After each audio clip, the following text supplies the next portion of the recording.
بسم اللہ الرحمن الرحیم. آپ دیکھ رہے ہیں چینل دی پوائنٹ میں وحید عزیز آپ سے مخاطب ہوں. آج ہم اس موضوع پر بات کریں گے. اس میں سب سے پہلے ایک اہم ترین بات یہ ہے کہ جو سیاست میں ہلچل ہے اس ہلچل کے اب ایسے ہے کہ معاملات جو ہیں کچھ تو کھلتے ہوئے نظر آ رہے ہیں, کچھ مزید بگڑتے ہوئے نظر آ رہے ہیں.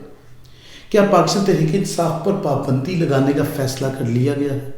یہ پہلا سوال. اس کے بعد دوسری بات یہ ہے کہ جس میٹنگ میں فیصلہ ہوا اس میں پاکستان پیپلز پارٹی نے کیا موقف اختیار کیا. اس کے بعد عمران خان اور ان کی اہلیہ یعنی محترمہ بشریٰ بی بی کو نیب نے طلب کر لیا. اس کے پیچھے اصل محرکات کیا ہیں, مقاصد کیا ہیں.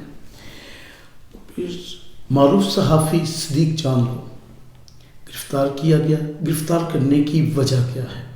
ہم ان موضوعات پر بات کریں گے. سب سے پہلے پاکستان تحریک انصاف پر پابندی لگانے کے لیے باقاعدہ طور پہ اتحادی جماعتوں کی مشاورت ہوئی اور انہوں نے کہا کہ اس پر پابندی لگا دینی چاہیے. یہ بات ہم اپنی ویڈیوز میں پہلے کہہ چکے تھے کہ انتہائی قدم حکومت اٹھانے کے لیے تیار ہے. الیکشن کسی بھی طرح پوسٹپون ہو جائے, کسی بھی طرح الیکشن ٹال دیے جائیں, الیکشن سے فرار کیسے اختیار کی جائے, حکومت ہر طرح یہ فیصلہ کر کے بیٹھی ہے اور ہر حد تک جانا چاہتی ہے. عمران خان پر پچھلے 11 مہینے میں ہر طرح کا الزام لگانے کی کوشش کی گئی. کرپشن ملی نہیں, توشہ خانہ ہم سنتے رہے اور بعد میں وہ ان کے کھاتے ہی سب کچھ نکل آیا. اب وہ میڈیا پر ہائپ تو کریٹ کی جا سکتی لیکن اس کیس کے اندر کیا بچا ہے سب کو پتا ہے. اب آخری حل یہ نکلا کہ عمران خان پر کوئی ٹیررزم کا الزام لگایا جائے اور پوری کی پوری پارٹی بین کر دی جائے, یعنی کہانی ہی ختم کر دی جائے. یہ آسان معاملہ نہیں ہوتا. یہ کہنا یا خواہش کرنا تو آسان ہے لیکن اس پر عمل پیرا ہونا آسان نہیں ہے, بہت مشکل کام ہے. اور جب یہ اتحادی جماعتوں کی میٹنگ ہوئی اس میں یہ مسئلہ رکھا گیا تو بہت سی اتحادی جماعتیں ظاہر ہے جو خوف زدہ عمران خان سے, بالخصوص اگر آپ دیکھیں تو کے پی کے کی کئی ایسی جماعتیں جن کو بہت ڈر ہے عمران خان سے, اور اس میں سے ایک جماعت بالخصوص ایسی ہے مولانا فضل الرحمان کی جماعت جو عمران خان کے نام سے کانپ اٹھتے ہیں. تو ان کو یہ خوف پیدا ہوا کہ اگر ایسا ہوا کہ عمران خان نے الیکشن لڑے, فری ہینڈ ہوا, تو جو کے پی کے میں تھوڑا بہت حصہ مل جاتا تھا کہیں وہ بھی نہیں ملے گا. تو اس لیے یہ لوگ پیش ہیں اس بات میں کہ عمران خان کی جماعت پر پابندی لگا دی جائے. لیکن پاکستان پیپلز پارٹی نے یہاں ڈیموکریٹک جماعت ہونے کا ثبوت دیا اور یہ اس بات کی باقاعدہ مخالفت کی, اور پیپلز پارٹی کے ساتھ ایک اور جماعت نے مخالفت کی. لیکن پاکستان پیپلز پارٹی نے بہت کھل کر اس بات کی مخالفت کی اور پاکستان تحریک انصاف پر پابندی لگانے کے وہ مخالف رہی. اس پر پابندی لگانا حل نہیں ہے اس کا, اور باقاعدہ طور پر پاکستان پیپلز پارٹی کے اس رویے نے ان کی جمہوریت پسندی کو کسی حد تک ظاہر کیا ہے. ہم ابتدا سے یہی بات کرتے رہے ہیں کہ سیاست ہونی چاہیے, مخالفت بھی ہو, لیکن مخالفت جو ہے وہ اس سطح اور نوعیت پر نہ چلی جائے کہ جہاں اپنی آئیڈینٹی مٹ جائے یا دوسرے کی آئیڈینٹی بتانے کی کوشش کی جائے. شناخت کو مٹا کر آپ اپنی شناخت کو مضبوط نہیں کر سکتے. حکومت اس وقت یہی چاہتی ہے کہ کس طرح پاکستان تحریک انصاف کو کھیل سے باہر کر دیا جائے, یعنی کہ عمران خان باہر ہو جائے, تحریک انصاف باہر ہو جائے, اور پھر باقی وہی جماعتیں جو اتحادی جماعتیں بیٹھی ہوئی وہ آپس میں کمپرومائز کریں اور ایک کمپرومائز حکومت آ جائے, اور پھر جس طرح سارے مل ملا کر کھا رہے ہیں اور غریب کو نوچ رہے ہیں وہ نوچتے رہیں. یہ سلسلہ وہ اسی طرح چلانا چاہتے ہیں. لیکن میں آپ کو یہ بات تو یہ فیصلہ ان کا ہوا. میں یہ بھی آپ کو بتا دوں کہ ان کے ساتھ اس معاملے میں نہ کوئی ادارہ اور نہ ہی کوئی اور ایسا شخص کھڑا ہے جس کو آپ کہہ رہے ہیں کہ طاقتور آدمی کے جو انہیں اس معاملے میں سپورٹ کرے. کہیں حکومت کو ایسی سپورٹ موجود نہیں ہے. یہ حکومت کی اپنی خواہش ہے, حکومت کے اتحادیوں کی خواہش ہے, مریم نواز کی خواہش ہے, نواز شریف کی خواہش ہے. لیکن خواہشات جو ہیں وہ ضروری ساری پوری ہو جائیں. ہزاروں خواہشیں ایسی کہ ہر خواہش پہ دم نکلے. تو کچھ ایسا ہی معاملہ لندن بیٹھے ہوئے شخص کا بھی, ان کو تو ہر خواہش پہ دم نکل رہا. انہیں تو یہ خوف پیدا ہے کہ عمران خان جب تک سیاست میں ہے وہ سیاست میں نہیں ہے. یہی خوف ان کی بیٹی کا بھی ہے.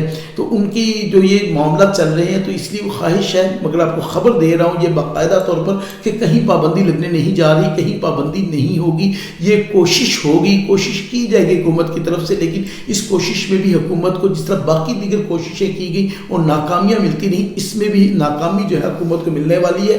میں پھر سے یہ عرض کر رہا ہوں کہ آپ کو خبر دے رہا ہوں کہ حکومت الیکشن سے فرار کے لیے ہر راستہ اختیار کرے گی.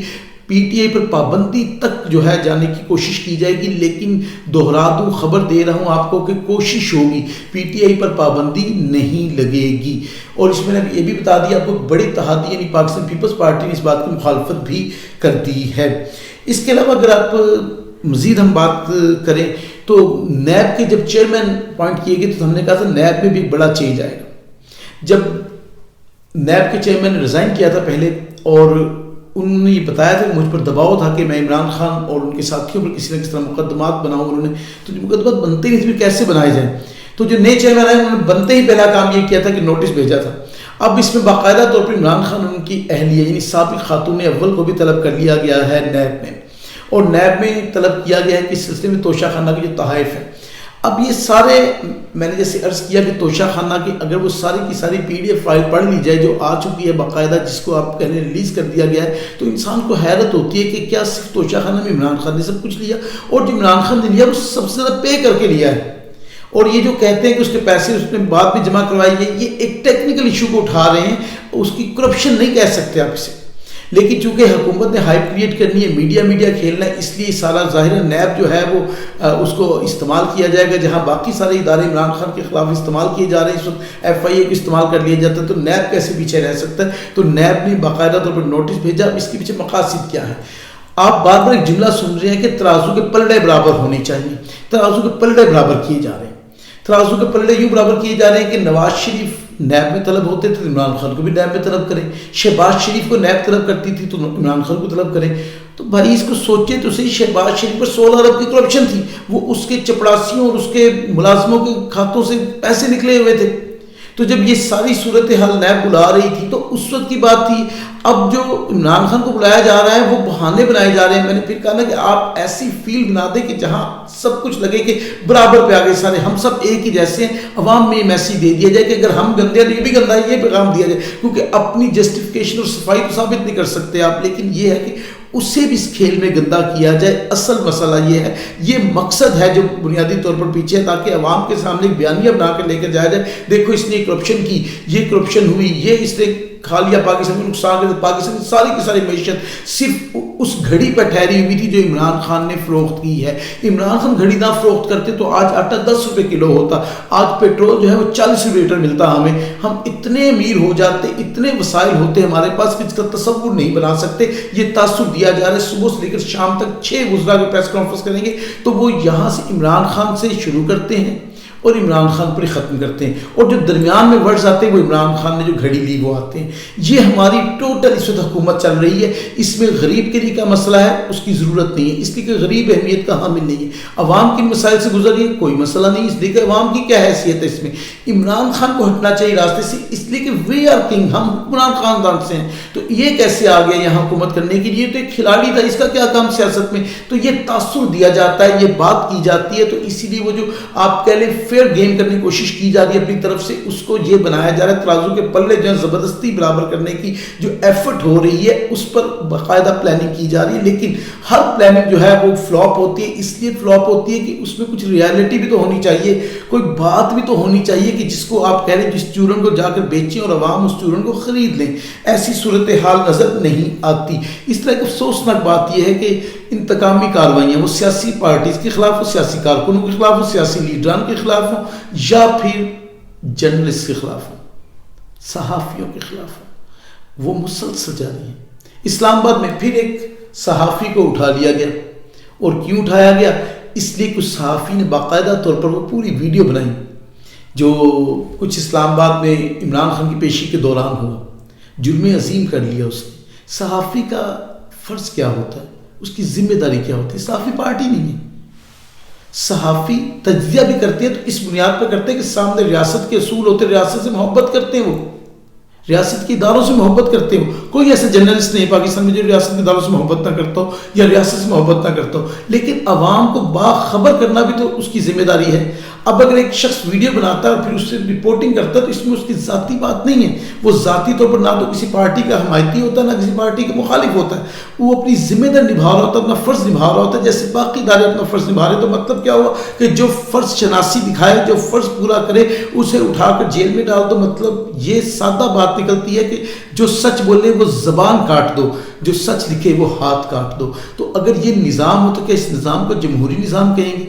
صحافیوں کے ساتھ یہ برتاؤ، یہ سلوک کسی طور بھی قابل قبول نہیں. ریاست کا چوتھا ستون جو ہے وہ صحافت کو کہا جاتا ہے. تو ہم ایک ستون کو خود ہی کیوں گرانا چاہتے ہیں؟ کیا ریاست کو کمزور کرنے کی پالیسی ہے؟ کون ہے اس کے پیچھے جو ریاست کو کمزور کرنا چاہتا ہے؟ جو ریاست کے ستونوں کو کمزور کرنا چاہتا ہے، جو ریاست کے ان لوگوں کو کمزور کرنا چاہتا ہے جو ہر وقت عوام اور ریاست کے درمیان معلومات کا ذریعہ بنا ہے۔ تو صدیق جان کے ساتھ جو کچھ ہوا بلا شبہ قابل مذمت ہے، ایسا کسی صحافی کے ساتھ نہیں ہونا چاہیے۔ اور یہاں پر میں یہ بھی چاہتا ہوں کہ تمام صحافتی جو تنظیمیں ہیں ان کو چاہیے کہ آپس کے اختلافات چھوڑ کر، آپس کی تمام باتیں چھوڑ کر ایک پیج پہ کھڑے ہو کر ایک نہیں ہوں گے۔ آج یہ صدیق جان کا مسئلہ، کل کسی اور کا مسئلہ ہوگا، یہ روٹین چلتی رہے گی۔ اگر ایک سطح پر آ کر سوچیں گے تو بلا شبہ اس طرح کے ظلم و ستم سے بچا جا سکتا ہے، اور اتحاد جو ہے وہ انسان کو گرنے نہیں دیتا بلکہ سنبھال لیتا ہے۔ تو یہ تمام صحافیوں کو، صحافتی تنظیموں کو چاہیے کہ وہ اس معاملے پر اکٹھے ہوں، اور اکٹھے ہو کر جو ہے باقاعدہ طور پر اس کو ایک حتمی شکل دے کہ کس طرح اس طرح کی انتقامی کارروائیوں سے بچا جا سکے، اور صحافیوں کو ان کے فرائض سے کون روکتا اور کیوں روکتا ہے اس پر کام کیا جائے، اور اس سلسلے کو یہیں پر روکا جائے تاکہ مزید کوئی صحافی کسی انتقام کا نشانہ نہ بنے۔ ویڈیو اچھی لگی تو چینل سبسکرائب کیجیے گا۔ انشاءاللہ ایسی کسی ویڈیو کے ساتھ پھر ملاقات ہوگی۔ اپنا خیال رکھیے گا۔ فی امان اللہ۔